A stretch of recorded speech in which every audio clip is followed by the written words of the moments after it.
नमस्कार दर्शकबिन, म यतिखेर सल्यान कालीमट्टी गाउँपालिका 3 मर्चेबारी जो कि शारदा आधारभूत नमुना विद्यालयमा छु। दर्शकबिन, आज शुक्रबार 12:17 गइसकेको छ।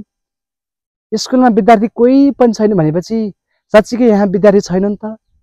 यहाँका नानी बाबुहरू पढ्न कहाँ जान्छन् त भन्दाखेरि अलिअलि पैसा भनेको त बोर्डिङतिर जान्छन् होला। त्यही शिक्षकका छोराछोरीहरू बोर्डिङ पढ्छन् होला। अनि स्थानीय सरकारसँग यो भिडियो पुर्याउने कि नपुर्याउने, सम्बन्धित निकायसम्म यो भिडियो पुर्याउने कि नपुर्याउने, पुर्याउनुपर्छ।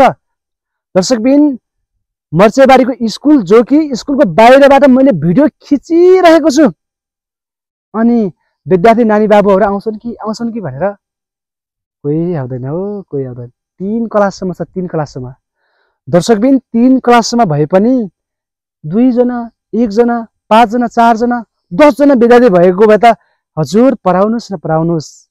विद्यार्थी नभएको स्कुलमा पनि कसरी पो विद्यालय छ भन्ने होला, नाम पनि किन राखेको होला। दर्शकबिन, राख्न मिल्छ, हाम्रै कालीमाटीमा मिल्दो रहेछ। दर्शकबिन, भिडियो अन्त्यसम्म हेर्नु होला। रूपलाले बोल्दाखेरि झुट बोल्यो कि भन्ने मान्नु होला होइन, देखाउँछु, मैले देखाउँछु। दर्शकबिन, अब विद्यार्थी कति छन् त हामी तपाईलाई देखाउँदैछौँ है। अब हामी कोठातिर प्रवेश गर्दैछौँ। यहाँ 1 जना पनि विद्यार्थी छैनन्, हेर्नुहोस् त, खाली छ। कसरी पढाउनुहुन्छ, कसलाई पढाउनुहुन्छ तपाईले पनि कमेन्ट गर्नुहोला। साच्चै यहाँ विद्यार्थी छैनन् त। अब हामी सरर भएको अफिसमा जाँदैछौँ, जो कि अफिस कार्यालयमा 2 जोर चप्पल मात्रै छ। अब हामी भित्र जाँदैछौँ है। हेर्नुहोस् त, यतापट्टि 1 जना म्याडम हुनुहुन्छ, उता सर हुनुहुन्छ।